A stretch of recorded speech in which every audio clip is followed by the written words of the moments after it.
I'm at Lenihan Boxing Social in association with Empire Fight Store and our Kings. We're here, Chris Algieri. Chris, first off, I want to start off with Cardenas and Inoue, top of the card. You're familiar with Cardenas, been on a ProBox show. Shout out to ProBox, by the way, as well, promoting 50-50 fights, hard fights. And look what he went on to do tonight. I know the narrative will be the sensation, which is Inoue. He got off the deck and forced a stoppage. But a guy like that, stock has risen tonight, even in defeat. Oh, absolutely. I mean, he showed his world class. He belongs in the room. Excuse me. He showed world class talent. He showed world class power. He showed a world class chin, and he was just in with somebody that was just levels above, and that's fine. I mean, you're fighting the best guys in the world. But I believe Ramon is going to get more big shots. I do still believe he's going to be a world champion one day. I saw that in him, on ProBox TV. I pulled him aside. I'm like, hey man, you're right there. Like you got something special. And I said that with Angel Leo as well. Those are two guys that I saw on ProBox, and I was just like, oh no, these guys are different. Yeah. These guys are world class, and Ramon has that. Well, look at Angelo Leo's division. We go down to Rafael Espinosa. I have to say, it's my first time seeing the guy live, and I sat next to my colleague, and I just said he has everything. And he's a nightmare because he's so tall. What did you make of his performance tonight? Brilliant performance. I'd say he might be my favorite young champion today. Like you said, he's got everything. He's 6'1" for 126, which is mind-blowing. He's multiple inches taller than me. I don't understand how he makes weight. But he's got a gas tank for days. He just keeps ratcheting up, gear after gear. He even had more gears tonight. And Vasquez, who's a tough SOB, who normally gives everybody hell, had nothing for Vasquez. Came to win as well. Was that? Came to win as well. Absolutely. He didn't come to survive. He didn't come to see it out. He gave it his best shot, and he can come again. No, yeah, absolutely. He's another one. Listen, now his only losses are to Raymond Ford, very, very close fight. Joe Cardenas, very, very close fight. And now we got dominated by Espinosa. He's another guy. He belongs at this level. He just needs to get one of those wins. But Espinosa is just a different thing. He's a different animal. I've got to ask you, did we as boxing fans, obviously people in the industry, did we need this weekend? Because obviously the fights that were put on, and I've looked at this from so many angles, and I think a lot of people are sort of throwing shade at events, and I look at it thinking, well, for the fighters, it's for them to step up really and take that shine and really, put their mark on the show. What's your opinion on it all, and how have you sort of seen the last 2 days in comparison to what we've seen tonight? Honest opinion. Boxing absolutely needed this, and that's the thing about boxing fans, man. You can beat us, you can rob us, you can steal from us.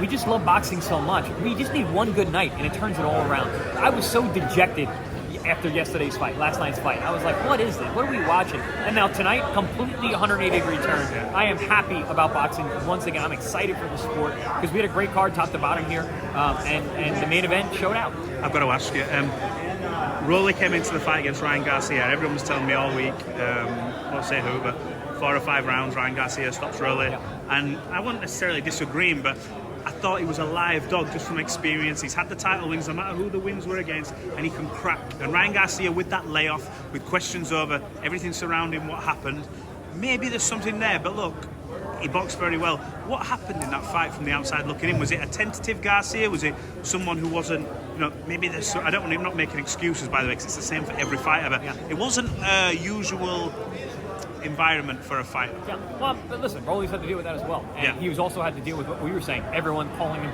saying he was going to get knocked out. Everyone said, I was one of them. I said it too.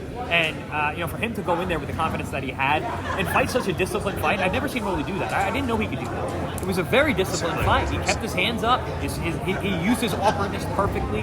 Ryan's still a dangerous guy, but Ryan just didn't look like he wanted to be there. From the beginning, even before he got dropped, he didn't look. He was listless. Didn't look like he wanted to be there. Didn't look like he wants to fight anymore. I think there's a lot more questions now about Ryan than answers after that fight. But hey, Roelly is a player now. Is there questions now over Devin Haney still? I mean, I looked at the punch stats, and I think he actually outlanded. Did he outland Canelo or someone? I think they uploaded. Which is it's crazy when you think we went from that night to that night, and they were 2 of the lowest punch stats. But is there now that question mark still over Devin Haney's maybe willingness to engage, or did he just think, I need to get my feet wet again? Yeah. That last fight did take a lot out of me. So there's still that unknown there, I think, with him. So when he's on it, he's brilliant. Yeah, he looked tentative for sure. But he had a dangerous guy in front of him. Ramirez can crack. He's a great former champion. A little long in the tooth now, I think. Yep. But I think for Devin, he just had to get that win. He just had to get that win. Look good next time. Yeah. And Teofimo, I think obviously he did his thing, and it was you call it a good performance. He kind of was one that stood out, and Barbosa was coming off that win against Jack Catchell, who's still a world level fighter in his own right, and Teo went out there and showed a bit of levels in that. Teo is special. He's special. When he's on, he's one of the best fighters in the world. His athleticism, he's got a jab now. He threw something like 300 jabs that night. Never seen him consistently jab. I didn't think he had that in him. So the fact that he's still getting better at this stage, it speaks worlds to what he is and what he can do. I was impressed. Barbosa is the kind of guy who makes everybody look bad, and Teofimo dominated. He controlled the space beautifully. He made it look easy, and that's the thing. Like, it almost looked like a sparring session at times. But Teo's levels are that high. He can box at a high level, and still it could be sparring to him, and he's just dominating. Let me quickly ask you about Canelo Alvarez. So look, he got the victory, set up the Crawford fight. We knew the narrative before the fight if he did get through it. Yeah. Does this change your thinking about a Crawford fight? Because immediately it was the weight that was the issue, and it's too big a weight class. When you actually look at them squaring off, Crawford's got a thick back. He looks big. Yeah. Now, whether that translates and you look at the Madrimov fight and go touch and go, a lot of people said maybe Madrimov had nicked that fight, but couldn't argue with Crawford either. So another step up again. Does it change your thinking about that fight? I think it's going to change a lot of minds. I think a lot of people are going to change their picks. Because listen, that version of Canelo Alvarez last night, that guy's probably going to lose to Crawford. If he doesn't step up, granted, he was fighting Skull, who, listen, no one was interested in that fight. It was unappealing in every way, and I'm sure it was unappealing to Crawford as well. I'm sorry, to Canelo as well. But if he shows up like that against Crawford, which I don't think he will, that would change my mind for sure. I think it's going to change a lot of people's minds going into September. If he gets past that fight, I'm not looking past it, but do you still think in the fights he's got left in his career, we'll see Benavidez? No.